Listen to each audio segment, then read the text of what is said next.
Eu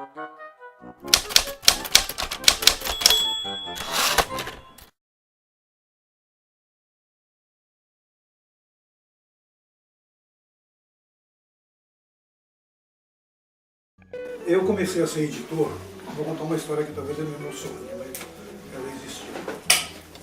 Porque eu estava no seminário, toda a família nordestina, para proprietária, para retratar o que acontecia na Idade Média, que o primeiro filho ia para a guerra e o segundo filho ia para o convento, e assim eles mantinham o controle da sociedade. Todos os meus 11 tios tiveram filhos no seminário, eu fui um deles, tem até uma foto minha lá, de batina. Aí eu estava um dia no seminário e meu pai foi me visitar. E eu estava rodeando, tinha uma feira de livro, estava rodeando o livro, estava olhando, queria aquele livro, que era o capote do Gogol. Aí meu pai olhando. Aí ele falou, meu filho, você quer muito esse livro? Eu quero. Ele comprou e me deu. Só que ele andou depois 10 quilômetros a pé, porque o dinheiro que ele tinha era da condução dele. E uma coisa que me marcou muito, eu acho que eu tinha que ser editor, né? Bom, eu fui um ato de generosidade extraordinário. O seminário era na rua Major Maravilhano, aqui perto, onde tinha o seminário dos Padres Paulinos. Lá eu aprendi toda a parte de artes gráficas, linotipia, diagramação, paginação, impressão. Saí de lá com 16, 17 anos, com medo da reação da minha mãe, e aí eu tive a grata surpresa dela dizer, recuperei meu filho. Recuperei meu filho. Quem queria que você fosse padre? Seu pai? Hã? Seu pai que queria que você fosse padre? Não, era uma tradição. Eu tive todos os primos seminaristas, tive até primo bispo. O pessoal lá no Nordeste era importante você fazer parte da igreja. Bom, aí eu saí do seminário e fui arrumar emprego, né? Precisava trabalhar e tal. E tive uma grande surpresa, levei um susto. Eu fui um dia fazer uma entrevista para arrumar um emprego. Aí eu botei na minha ficha lá, o cara me entrevistando, eu falei assim, eu fiz 7 anos de latim, 2 anos de grego, todo orgulhoso. O cara pegou a ficha, leu e falou, quanta inutilidade que você estudou na vida. Eu falei, não vou trabalhar aqui. Aí eu fui, como eu era linotipista, que era uma profissão nas artes gráficas muito importante, ganhava-se bem, era, digamos, o top da lei do pessoal da gráfica. Eu fui para a Gazeta Esportiva falar com o Tomás Malzone, lembra dele? A lenda do jornalismo esportivo. Aí ele me mandou para a Revista dos Tribunais, onde eu fiz uma carreira de 12, 13 anos. Na Revista dos Tribunais, que acho que ainda existe a Revista dos Tribunais. Existe, Matheus, a Revista dos Tribunais? Existe. A editora existe. É a mais antiga revista de jurisprudência do mundo. Ela é de 1912 e sai ininterruptamente uma revista por mês. Ela era tão importante no passado que ela transcrevia os acordos dos tribunais. E aquilo valia como documento, se um advogado quisesse dar prova do que ele estava afirmando, bastava tirar uma cópia da revista dos tribunais. Hoje não tem mais essa importância, né? Não tem mais, né, Fulvio, uma coisa dessa? Não precisa. Ali eu levei outro susto, e estavam lá os grandes juristas, era uma empresa importante nacional, né? Eu já tinha ido, fui revisor da revista dos tribunais, depois eu fui pegando outras coisas, e eu estava numa reunião de diretoria e com vários juízes, presidentes de tribunal e tal. Na época do Jango, aí um deles levantou e falou, olha, vocês não precisam ficar preocupados com essas reformas de base, porque nós já resolvemos que em qualquer reforma que passe, nós do Poder Judiciário vamos barrar. Eu falei, bom, eu já sei o que é a justiça do Brasil. Nada mudou. Nada mudou. E não mudou mesmo, né? O Poder Judiciário controla a sociedade. E lá eu fundei a Revista dos Tribunais junto com Arthur Neves, que na verdade tinha acabado de morrer. A UCITEC é um pouco a ideia que a gente discutia tomando cachaça com o Anísio Teixeira, tinha gente importante por trás, dizendo da necessidade de se fazer uma editora no Brasil que prestigiasse o autor brasileiro. Porque vocês se lembram, o Ponto 4, Aliança para o Progresso, mandava um monte de lixo para o Brasil, de autores anticomunistas, pagavam os autores brasileiros, os editores brasileiros para editar isso, e era um lixo só. Então, o Anísio dizendo, precisamos ter uma editora que publique autores brasileiros, tal, tal. Bom, o Anísio morreu naquele trágico acidente do elevador, vocês sabem disso, né? O Arthur Neves morreu repentinamente, e o Maurício Rocha Silva, que era muito amigo, o fundador da Sociedade Brasileira do Progresso da Ciência, o descobridor da bradicinina, coisa que vocês sabem bem, vamos abrir essa editora, tal, não sei o que, o Arthur morreu, mas vamos abrir, tal. Eu falei, mas eu não tenho dinheiro, o Maurício. Mas com dinheiro até americano faz negócio, mas não precisamos de dinheiro. Eu falei, tá bom. O sofrimento daí foi grande. Né?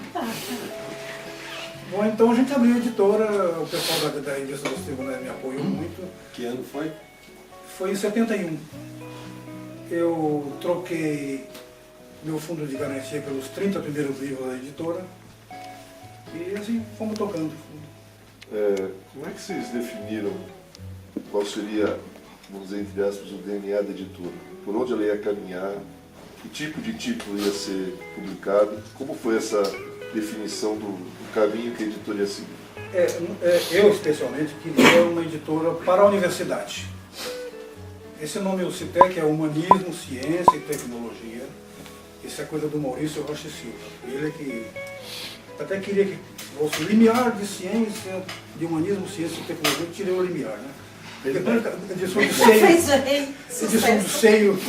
Bom, assim, 18 logo no começo. Tirou o limiar.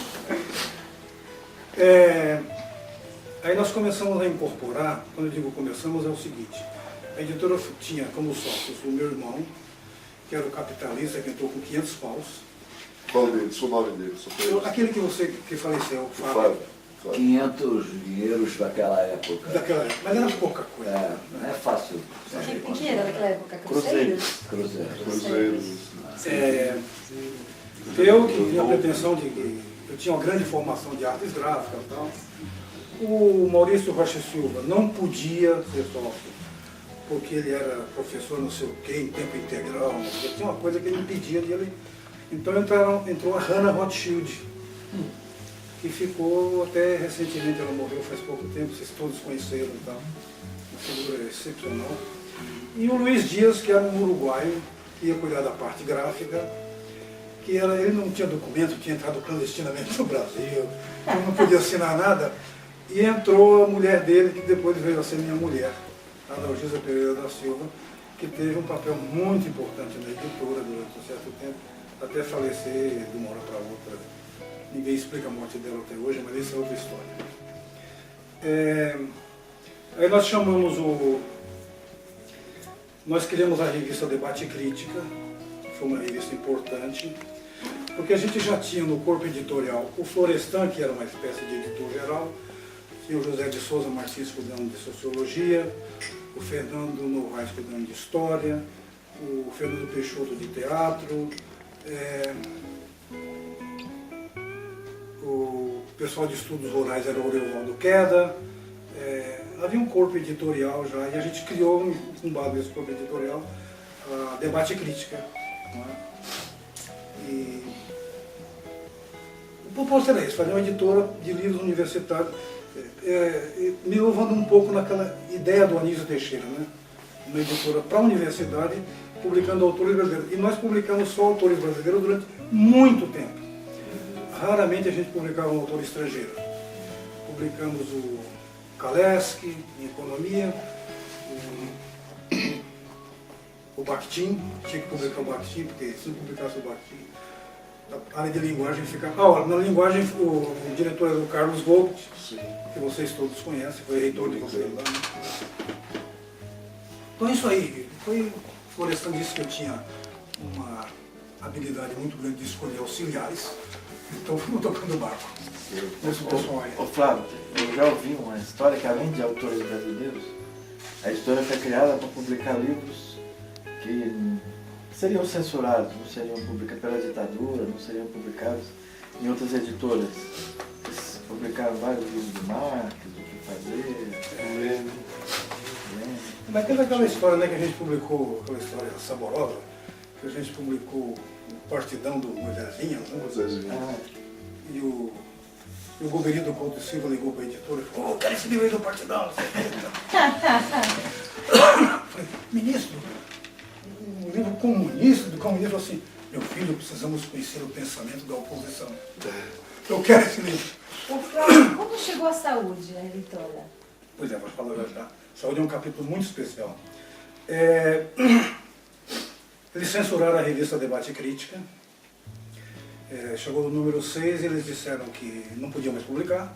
Aí você já pós Castelo Branco. Porque essa editora foi em 71, né? Ah, sim, claro, claro. Mas claro. começou com Já é Médici, ou perfil o mais Kaiser, talvez o censura. Médici, talvez no começo. Aí eu fui com o Tamas, que dirigiu a economia da gente. Tamas foi uma pessoa fundamental na editora, um amigo, assim, que eu tenho uma recordação extraordinária. Eu aprendi muito com ele.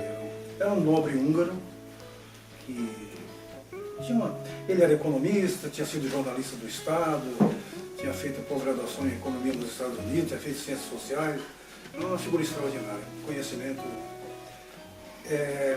Nós fomos a Brasília reclamar com o pessoal, fazemos uma carta, pegamos um avião, fomos reclamar lá, fomos recebidos por um coronel. Por quê? Qual é a razão da debate crítica não poder mais circular? Ele pegou o envelope da gente e falou assim: olha, eu não vou abrir, porque vocês não têm que reclamar de nada, vocês têm que mandar para a gente censurar. Estou jogando no lixo isso aqui. Voltamos para São Paulo, né? Depois não quis conversar. É decisão revolucionária, ou vocês se submetem à censura, ou vocês vão responder por isso. Não podem publicar. Então, houve esse episódio de censura que a gente enfrentou, né? E a revista que parou aí, né? Aí nós criamos uma outra revista chamada Contexto, da qual fizemos mais 3 números, mas não teve a importância política que teve a Debate Crítica. 6 números depois a gente parou, porque não tinha mais. Aí já tinha abertura, já se publicava muita coisa esparsa. Os jornais, né, movimento. Não existia mais um núcleo, passou a vender pouco, não tinha mais interesse. Esse nome depois virou a editora Pinsky, né? A editora Pinsky estava envolvido com essa revista Contexto. Ele fazia parte debate. Porque a editora dele depois passou a chamar Chamou Contexto, a editora dele. Ele gosta de copiar as coisas dos outros, né? Então. Ele já se apropriou do nome, né? A Jerusa aqui no prefácio do livro dela, ela diz que você propriamente você costurou à mão o primeiro exemplar composto do livro dela chamado Cavalaria em Cordel. Quer dizer, isso me chamou a atenção, quer dizer, esse cuidado seu com o livro, né? Quer dizer, todos os livros já editados pela editora, se é que passaram pela sua mão? Quase todos, com raras exceções. Como que é a sua relação com o livro? O que é que você estabelece com o livro, cada livro? Como é que é o processo? É assim, eu não publico nada que o diretor de coleção não aprove. Não publico. Nunca impus nenhum livro. Já teve um único caso com o Novaes, um livro chamado Paulo Duarte, que eu pedi para fazer parte da coleção, mas com a ressalva: se não for bom, não publica. Eu publico o que o Gastão manda, o que o diretor de coleção de maneira geral, né? Manda, eu não publico nada que não seja, então eu já começo tendo como referência um texto de qualidade, né? O meu papel é verificar a parte da linguagem, se tem escrito, se tem. E normalmente não está, dá um trabalho enorme isso, né? Eu gosto mais de fazer coisas de ciências humanas do que, por exemplo, de saúde. Quando é um texto muito específico de saúde, tem uma certa dificuldade, eu não tenho formação para isso, né? Só isso, minha relação com o livro é essa, é fazer o livro... Qualidade. De qualidade, um bom texto, Agora, Não aceitar, não. por exemplo, como é que você definiria melhor a questão da qualidade? Na verdade, assim, o editor, ele é um profissional que se coloca entre o autor do livro e o leitor do livro. Ele está nesse meio aí, né?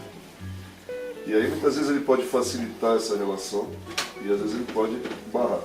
Bom, e por exemplo, barrar também significa, às vezes, escolher não publicar determinados títulos também. Você já barra nessa questão da... Então, como é que você vê esse papel do editor que fica entre... O editor tem que ser o mais discreto possível entre o autor e o leitor, ou o editor precisa de alguma maneira, se ele acha que essa relação entre autor e leitor vai ser difícil, ele tem como facilitar essa relação. Mas aí, como é que você vê esse papel do leitor nessa intermediação entre o autor e o leitor? Qual é esse papel? Eu sigo os ensinamentos de William Morris, que foi um grande tipógrafo do fim do século XIX, né? Que dizia o seguinte: olha, o Gastão é o autor, escreve o livro, eu sou o editor, eu tenho que dar o livro para a Rossana ler da forma mais correta, que ela entenda da forma mais correta possível e limpa o pensamento dele. Então, a parte gráfica, por exemplo, é importante. Os arquitetos gostam de botar números grandes do lado das páginas. Isso distrai a leitura do meu ponto de vista. O número tem que ser uma coisa pequena, uma referencial só. O livro tem que ser, a composição tem que ser limpa. Como dizia o Arthur Neves, que foi outra pessoa importantíssima dele, depois eu falo dele, quem usa fio em tipografia é porque não sabe paginar. O livro tem que ser... Os alemães são mestres nisso. Os alemães botam um tipo no começo, vai até o fim com aquele mesmo tipo, não mistura tipo na capa. É tudo muito limpo, muito, diria, higiênico, né? É assim que eu vejo que eu tenho que fazer com o texto do autor. Deixá-lo da forma mais simples possível para que o leitor possa lê-lo, não é? Confortavelmente. E a capa? A capa não é uma porta de entrada para o livro? Como é que você pensa na questão da capa? Você discute com o autor a capa, você apresenta isso, ele te dá ideias, você que... Porque a capa, muitas vezes, é a porta de entrada, é aquilo que atrai a pessoa. Como nós não para podemos abrir um pagar livro, 3, não. 4, 5 mil reais por um capista, então a gente acaba fazendo a capa dentro da editora. E a gente pede para o autor, para ele sugerir alguma imagem, alguma coisa, o que tem feito isso com seus livros, né? O autor acaba dando uma imagem que representa o conteúdo do livro. E nós fazemos a tipografia mais adequada possível, normalmente reproduzindo a tipologia do texto. Nós não vamos, se lá no texto tem um tipo com serifa, a gente não vai pôr um título sem serifa na capa.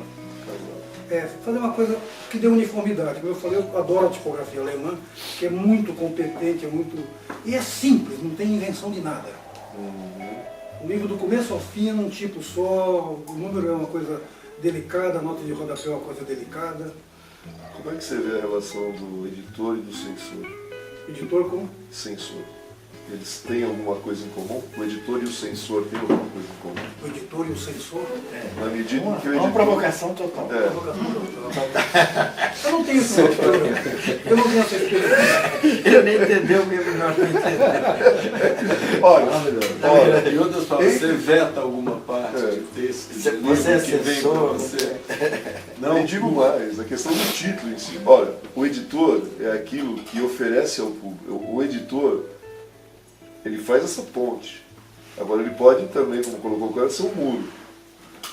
Existem originais que você não dá acesso ao público, porque você veta antes mesmo deles se tornarem públicos. Isso nunca aconteceu comigo. Não, mas assim, como é que é esse papel do editor? Quer dizer, a importância do editor que ele tem entre divulgar certas ideias e impedir que certas ideias sejam divulgadas através de um livro. Porque quando você analisa um original, você permite ou não a publicação, tornar público a ideia que está contida naquele livro. Olha, eu tive Então, essa como é que experiência. fica isso um pouco? Eu tive essa experiência numa editora que eu dirigi, que foi a Difel, que difusão europeia do livro, do término da revista dos tribunais até o engajamento total da UCTEC. Eu dirigi a Difel durante uns 3 anos, e que era de propriedade do senhor Manuel Bulhosa, que era o homem do petróleo de Angola, né? homem riquíssimo. Aliás, eu não sabia que ele era tão importante. Um dia ele foi me visitar na editora, eu dei um chá de cadeira de meia hora dele. Eu não sabia quem era ele. Aí eu sou muito orgulhoso. E quem dirigia o executivo era o Monsieur Lucas, que dirigia a Bertrand de Lisboa. E a gente fazia projetos conjuntos. Aí um dia a gente publicou muito o Solzhenitsyn, Cavalho Bezerro, Arquipélago Gulag, né? Aí um dia o Monsieur Lucas mandou um livro do Solzhenitsyn pregando a guerra nuclear. Não sei se vocês souberam disso. E tinha um livro pregando a guerra nuclear. Aí o Monsieur Lucas falou, francês, precisamos editar, porque o Monsieur Lucas não me sinto à vontade de editar um livro desse, não. Mas por quê? O Solzhenitsyn é um autor importante. Eu falei, mas olha, assim como eu não quero editar um manual de guerrilha do Che Guevara, eu não quero editar um cara que prega a guerra nuclear. Eu acho que o fim da picada a gente entrar num projeto desse. Vai manchar o nome da Difel. Ô, Fábio, você pensa nisso? Penso. Tá bom, então não vamos editar. Eu vetei. É isso, essa é a resposta que eu tenho. Porque isso que você está perguntando, mas tem a ver com certa ética, né? Claro. Dos conteúdos, Claro. que vale.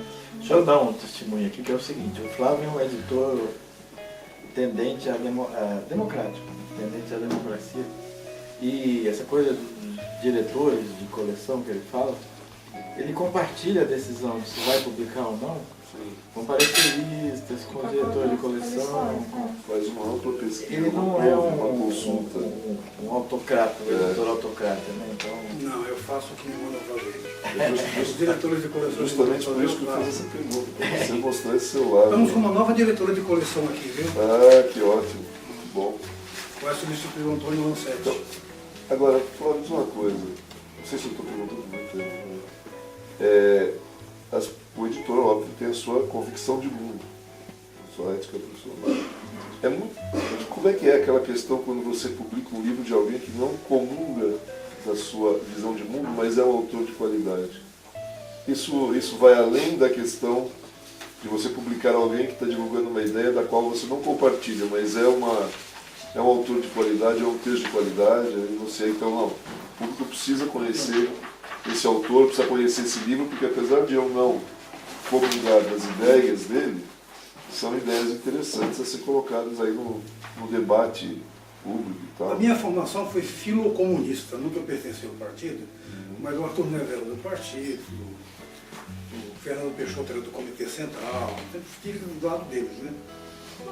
Mas eu nunca me furtei a publicar coisas. Por exemplo, tem um fato curioso, que um dia eu editei o Eliot, T.S. Eliot, um livro belíssimo, tradução da Idelma Ribeiro de Faria. E aí o Augusto e o Haroldo de Campos me ligaram, queriam que eu publicasse o Pound. Vocês sabem da história do Pound, né? O Pound era um amaldiçoado do capitalismo, porque ele era contra... Aliás, eles têm, eu aconselho vocês a ler, ele tem um canto, o canto 45, contra a usura, que é belíssimo. Ele viu que o sistema financeiro ia dominar o mundo, ele era frontalmente contra isso.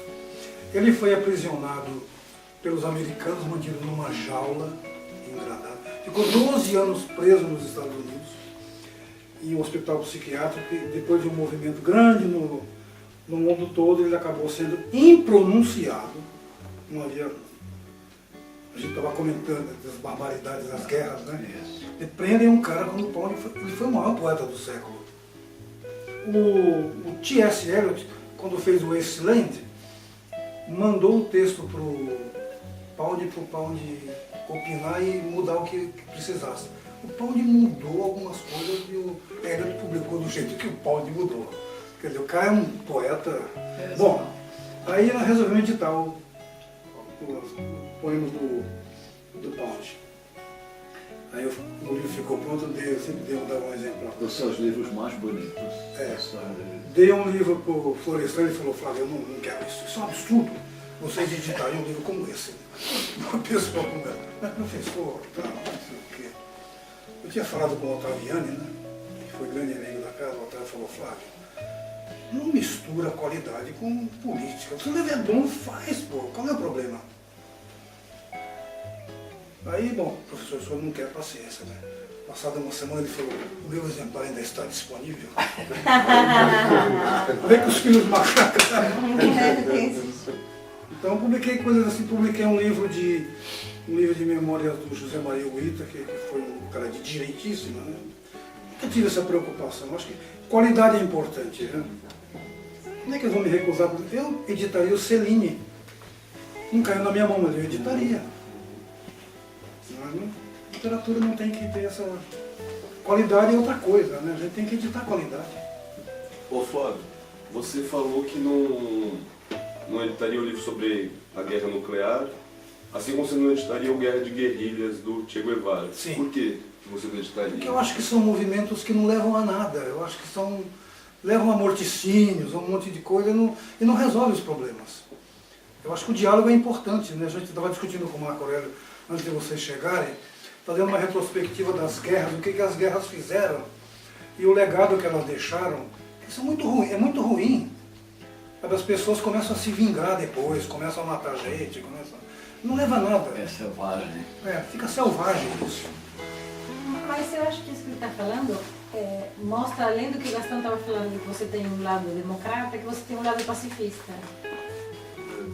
Você prefere o debate de ideias, né? Você prefere... Que os Tudo bem, embates deixam no campo das podemos ter ideias. grandes embates no mas campo no da ideia, não das ideias. precisa passar para a via do ato. Eu acho que isso é... Eu não sei, eu fico entre uma coisa e outra. Se precisasse, eu pegaria em armas, eu diria.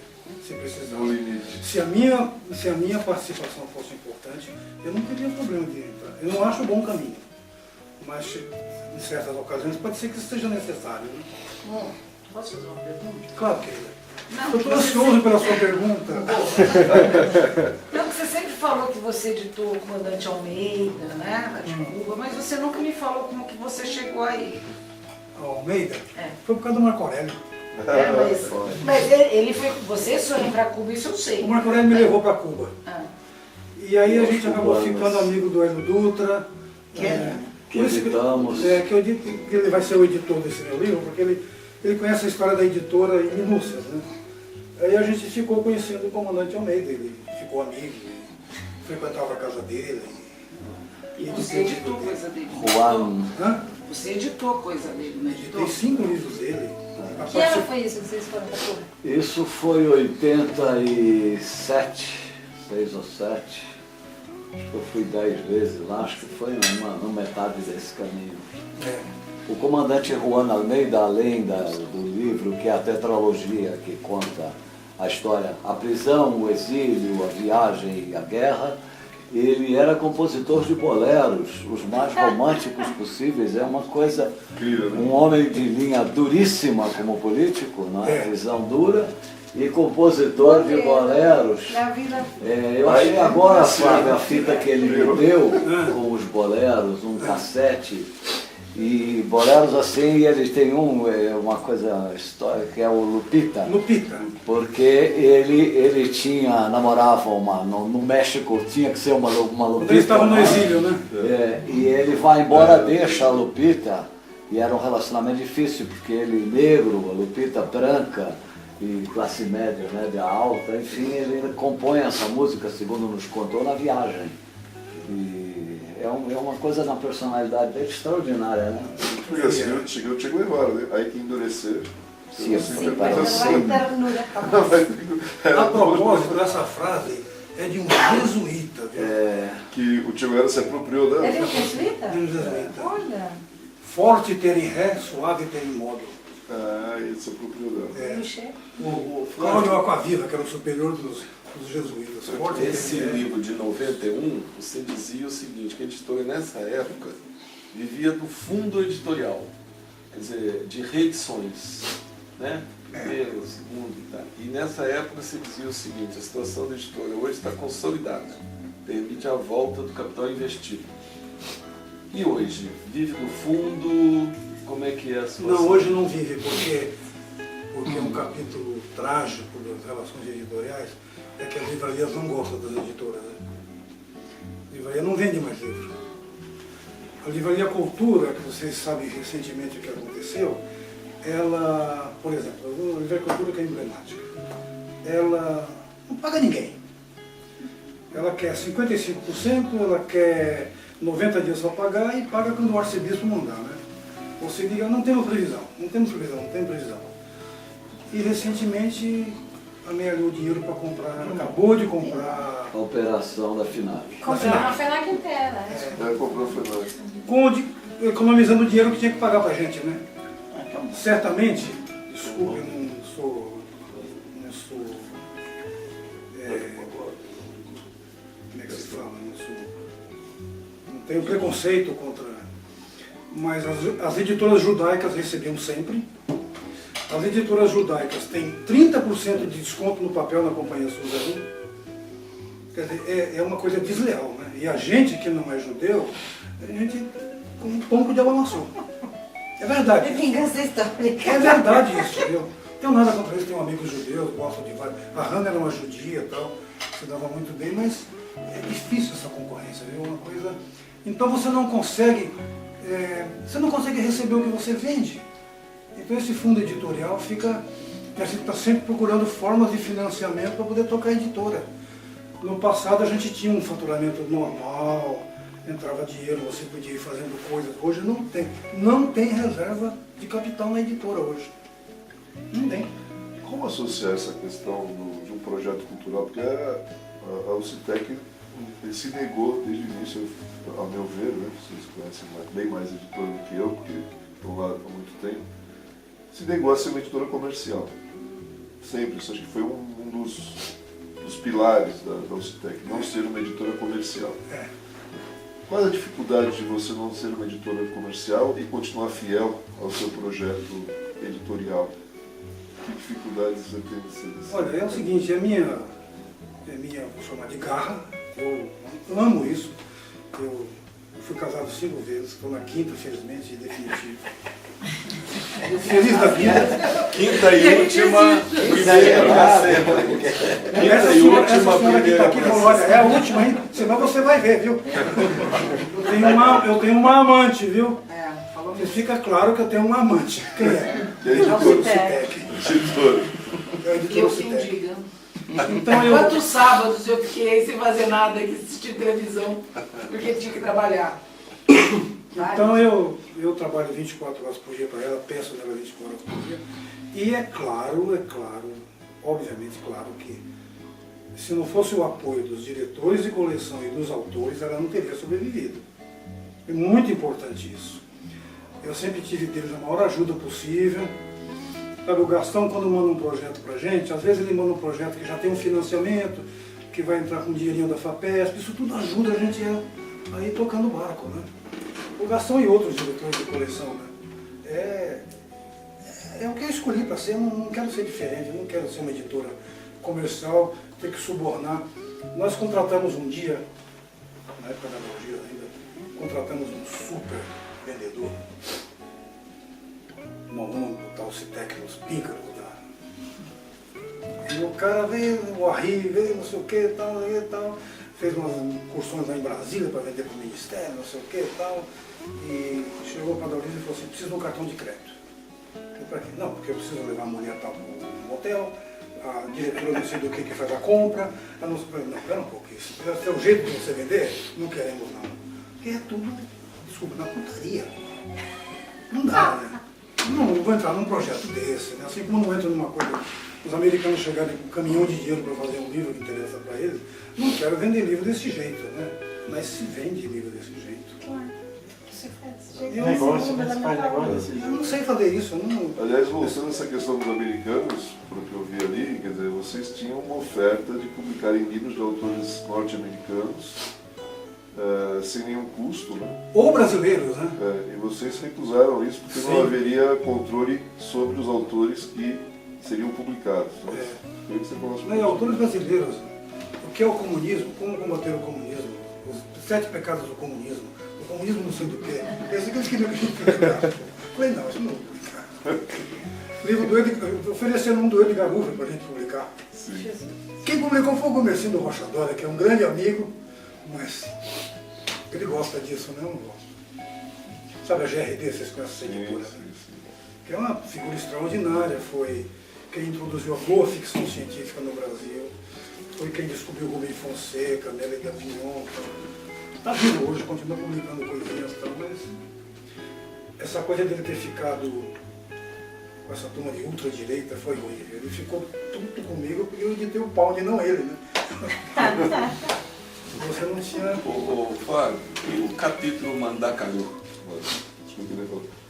Pois é, o Mandacaru eu queria fazer uma editora que eu não precisasse obedecer o Gastão, obedecer o Fernando Novaes, mas é que eu queria, né? Se eu chegasse... Foi o Hélio Dutra, né? Se eu chegasse com o livro do Hélio Dutra para o Novaes, ele não ia aprovar, não. Porque é aquela coisa da história rigorosa, da pesquisa, não sei o quê. E o livro do Hélio Dutra é um livro de amenidades, ele conta a história dele, como ele foi para Cuba, etc. e tal, né? Então eu queria uma editora que eu pudesse fazer algumas coisas que eu tinha interesse em fazer pessoal, né? Que saísse um pouco do esquema da editora universitária da UCTEC. Então, foi isso, foi para isso. Vingou? E quando foi essa ideia Mandacaru? Sabe que eu não lembro? Meados dos anos 80. Acho que o primeiro livro foi o Projeto Gorbachev. O segundo foi o Hélio Dutra. O Projeto Gorbachev encomendado. E quantos livros teve? Pelo Davi Capistrano. Não era o Breno Altman. Ah, o Breno. E o seu amigo que eu detesto, o Aloysio Mercadante, que me deu o cano, prometeu pagar e não pagou.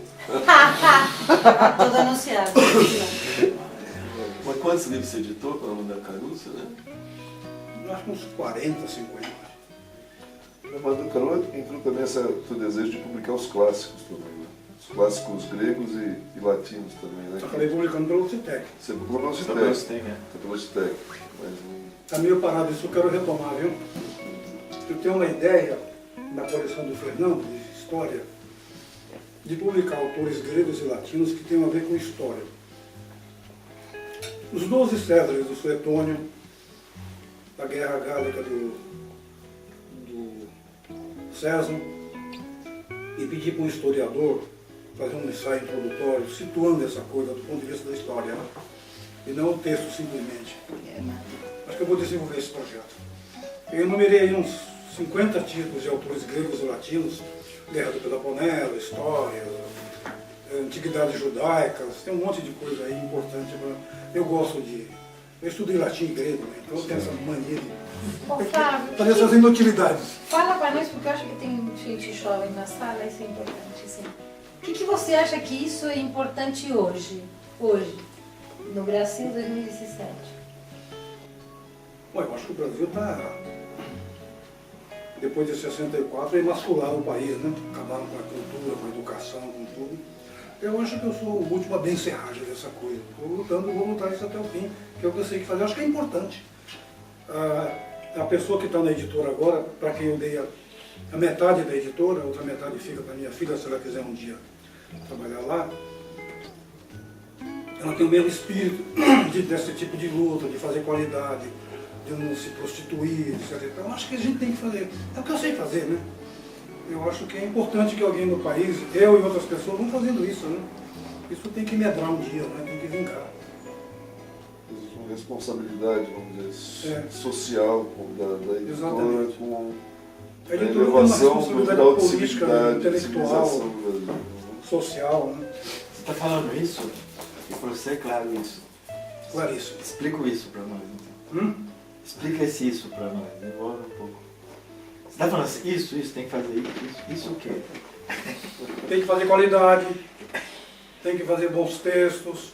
Você está falando de clássicos. Você está falando de trazer os clássicos Para agora. em novas edições, com boas introduções para o nosso contemporâneo. Eu acho que isso Com relação a isso, é você raro, tá claro, raríssimo, é uma raridade que você está falando. Então, desenvolve. eu acho que tem as edições que foram feitas desse livro não são boas. É uma tradição alemã também, que é quem melhor edita autores clássicos, gregos e latinos. A Europa, o meio da Europa aí sempre cultivou o latim até recentemente. No fim do século XIX se falava latim no parlamento húngaro. Mas se falava latim. Retomar um pouco isso. O latim é muito importante do ponto de vista da formação, de você se formar. aprender a escrever, para ter bom raciocínio, o latim é fundamental nisso. E as edições feitas no Brasil são muito pobres, não têm apuro, não são bilíngues, algumas não são bilíngues. Os ensaios de introdutores são pobres, não situa a obra. Por que você está editando isso? Por que eu vou editar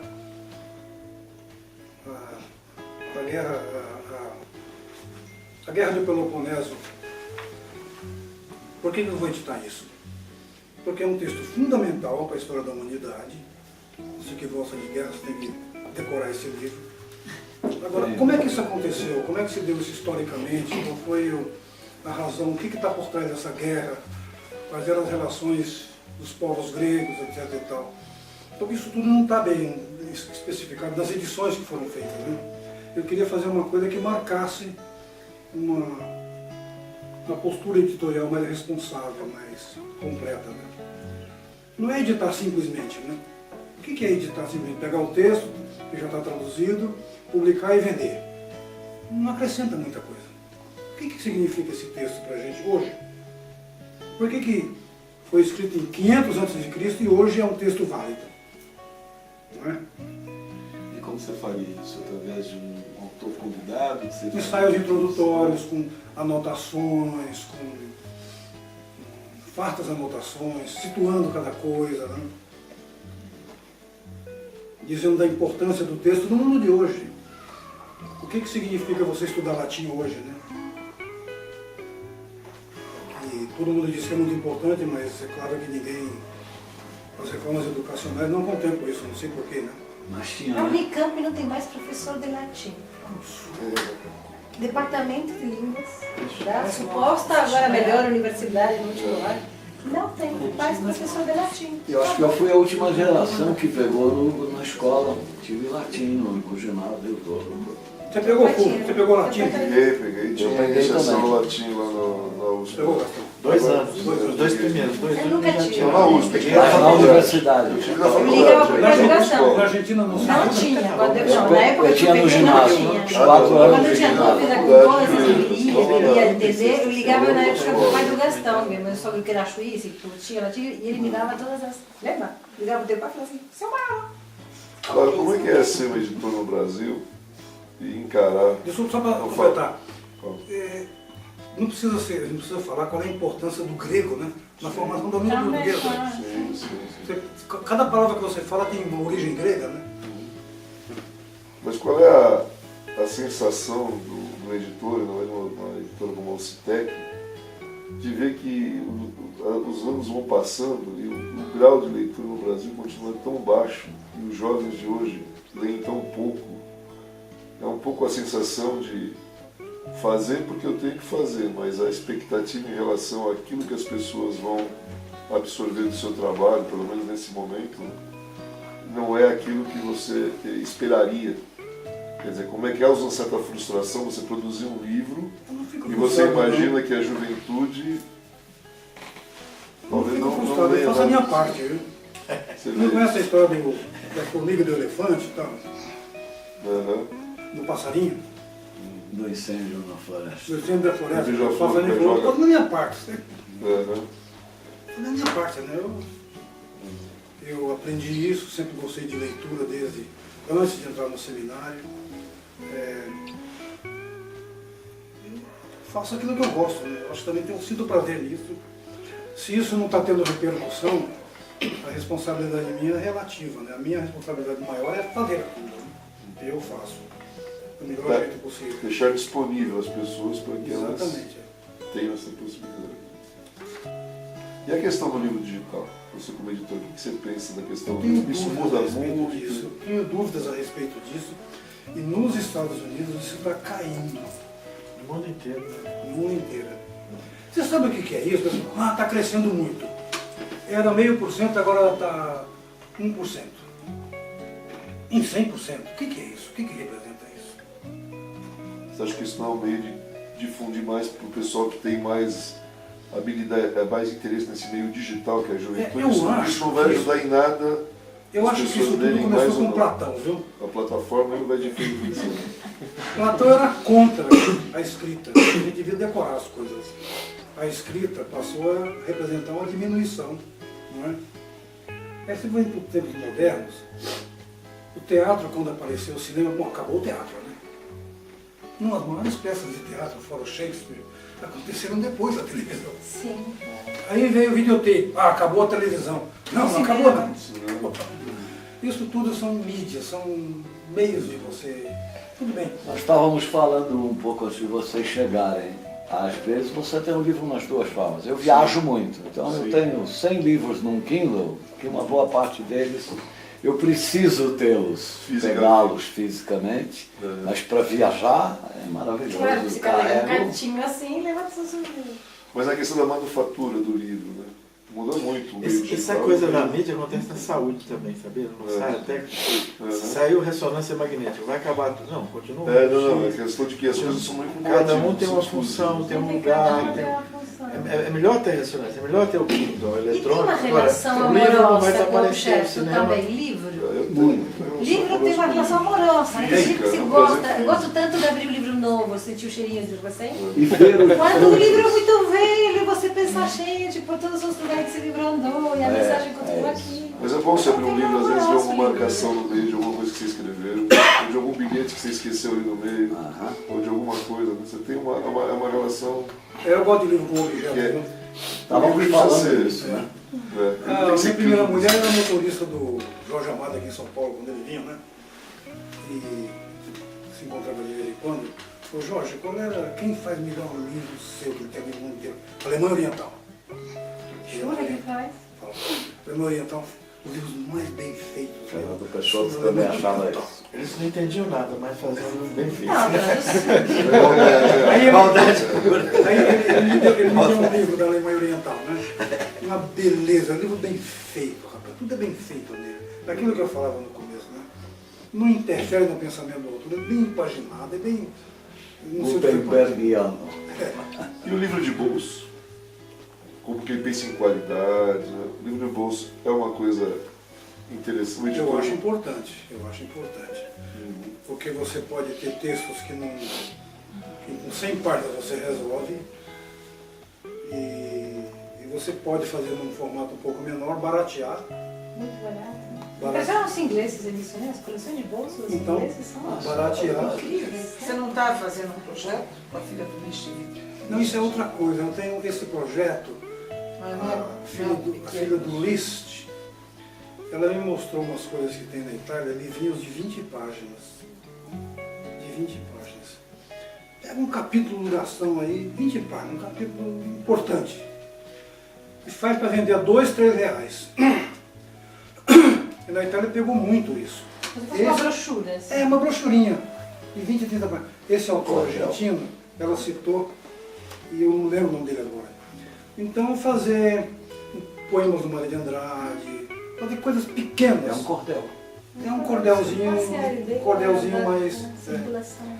Então a filha do Luiz de Vieira, que é professora dessas que não recebem no Rio, qual é que não recebe? Não, é o estadual. Pobre Ué. Não, o Erge. Ela falou que ela não recebe há 3 meses, o 13º mês só metade.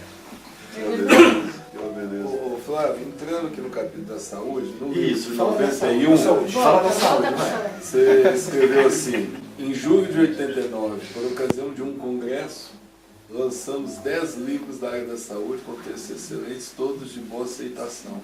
Isso foi depois da Constituinte de 88, né? Isso tem a ver com o SUS. Você lembra que congresso foi esse? Conta um pouco pra gente. Eu vou tentar essa contar historinha. para vocês como é que começou. E veio a ideia de a gente começar a publicar livros em parceria com o SEBS. O primeiro livro foi o Berlinguer, Medicina e Política. Depois veio o livro do Zé Rubiachão em Campo. Olha, precisamos editar o Samuel Barnes Pessoa. Ele fala o nome inteiro, ele não fala só o Samuel Pessoa. Depois o Gentili de Mello, publicamos 2 livros dele. Depois um livro que a gente vai reeditar agora, que a sua amiga Lígia Bahia refez o livro. A do economista da Unicamp. Isso, deve ter falado com você, tá? Manuel. E aí começou aí. O sanitarista lê, compra livro. Viu? É incrível, o sanitarista lê. Se faz uma edição, eles compram. É a coleção que mais vende livros? Ah, com certeza. Podia fechar o CITEC e fica só com a saúde em debate, que ela sobrevive. Fala um pouco do Tratado de Saúde Coletiva. Que você... O tratado responsável é esse rapaz aqui do meio, aqui, ó. Esse Marco Ackermann. A Cecília Minai, numa das reuniões que a gente fez, ela mencionou que ela gostaria de fazer um tratado de saúde coletiva. Tem um sonho. Mas a editora da Fiocruz, meio burocrática, não sei o quê, não sei o quê. O Marco Ackermann pegou o peão na mão, fez o plano e aconteceu um livro. Ele faz sucesso de venda, né? Faz sucesso de venda. Que edição que tá já? Não sei. Vendeu mas 15 mil livros, né? Mas está na quinta, sexta, Não, né? tá na segunda edição, mas já vendeu quase 15. Nós reimpressões, né? Na verdade são reimpressões, nós né? fizemos uma segunda edição. Atualizado. Vendeu 20 mil, Flávio, já? Ah, vendeu, eu acho que vendeu. Olha, só para aquela famigerada universidade aí, como é o nome? Uni9. Hã? Uni9? Não, aquela de Anhanguera. Anhanguera. A gente vendeu 7.200. É mesmo? Lembra aquele exemplar que você mostrou? Sim. Eles compraram, exigiram aquela capa e tal. Claro que pagaram uma coisinha de nada, mas suficiente para pagar os custos e deixar um resultado pra gente, né? O Gastão virou um dos maiores publicadores do Google, também por causa do tratado, porque é Campus et al. Né?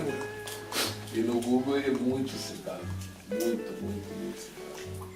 A Onoco Campos também está sendo muito citada, né? Qual? A Onoco Campos. Você sabe que eu não sou. Que meu pai. Sou eu. Alguém tá vendo. Mas sabe que eu tenho uma batalha para conseguir juntar minhas publicações, porque eu existo como Onoco Campos e como Campos. E Eu você é não Onoco Campos. consigo, em todas essas mídias que tem agora, que é Orquedi, não sei o que, não consigo que junta. Mas o. Como chama esse filósofo americano aí? Que é um marxista autoritário? O Gianotti? Gianotti. Gianotti. Ele dizia o seguinte, não, isso, eu fui fazer um curso de pós-graduação com ele no primeiro dia de aula, ele fala assim, olha, professor de filosofia, vocês estão aqui, 1% dos filósofos, dos pensadores, tem meia ideia. Então vocês vão se... Se vocês tiverem meia ideia ao longo da carreira, tá bom. Eu estou dizendo isso porque eu tive 2 ideias e meia. Você está... Está acima da média, ok. Bom, São 3, 5 artigos, cada de uma ideia e meia. Uma ideia e meia, mais ou menos. Fala disso pra gente aí, quais foram os autores que o CITEC trouxe para o Brasil? Os autores que o CITEC, que foi pela primeira vez, grandes autores que pela primeira vez foram publicados pelo CITEC. De fora ou de dentro? De fora. De fora de dentro, você que sabe. Kaleski, de economia. Michel Kaleski, economia. Crescimento e ciclo das economias capitalistas, que vendeu muito. O Ella Pound. O T.S. Eliot. O grande Mikhail Bakhtin, que vende muito.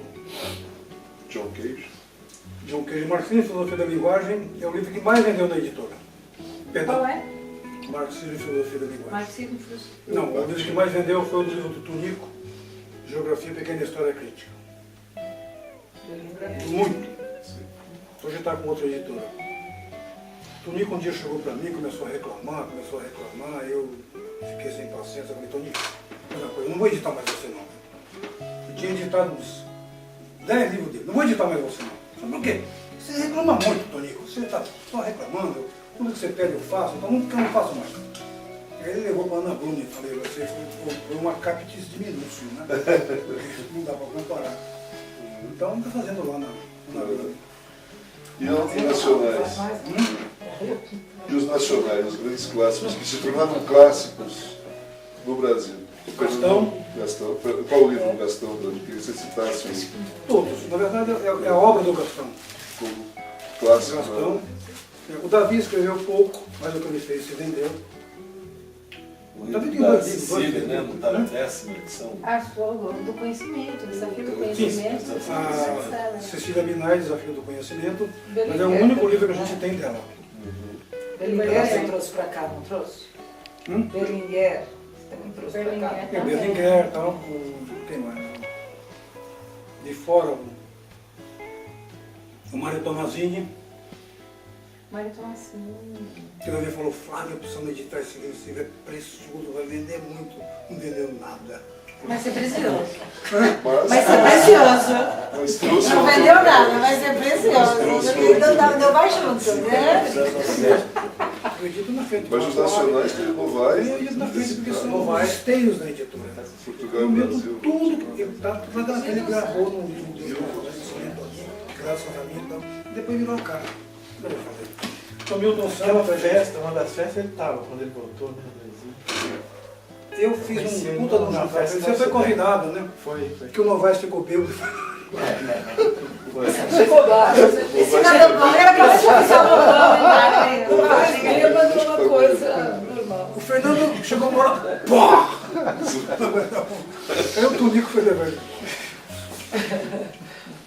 Olha, deixa eu colocar você numa situação difícil. Você vai para uma ilha deserta, só pode levar um livro do Ocitec. Qual Uau! você levaria? Não vale falar que é do Gastão, nem do Marco Acre. Aí, Pode falar que é o meu. qual? Posso falar da Rosana? Não, brincadeira. Agora, Você vai, só tem que levar um livro do Ocitec. Qual que você... Você levaria Levaria. a Bíblia ou o Kama Sutra? No Kindle os dois. No Kindle cabe dois. Não pode usar o Kindle. só para brincar. O problema é que acabou a bateria do Kindle, né? Pode ser que não tenha papel higiênico nessa ilha. Qual é o pior livro que você já editou que você levaria também? Os dois extremos. O livro que eu levaria para ler seria a poesia do Hernan Palmas. Seria a poesia, o livro de poesias da Rosana Paulo. E o livro que você se arrependeu de editar? O livro que você se arrependeu de editar? E tá. Olha, por incrível que pareça, do filho do Milton Santos. Eu fiz por amizade a ele uma porcaria de livro. Fora de brincadeira, né? Morreu, o Miltinho morreu, ele era alcoólatra, né? Não sei se você chegou a conhecer o filho dele. Não. Não conheci não. O Miltinho morreu. Não conheci não. E trabalhava com o que, moço? Economia também. Ah, também. Economia. O Vladimir era geógrafo, ele era economia. É um livro bem ruimzinho, viu? 3 horas. Bom, ainda faltam umas 4 horas pro jogo do Palmeiras ainda. É 7. É 7.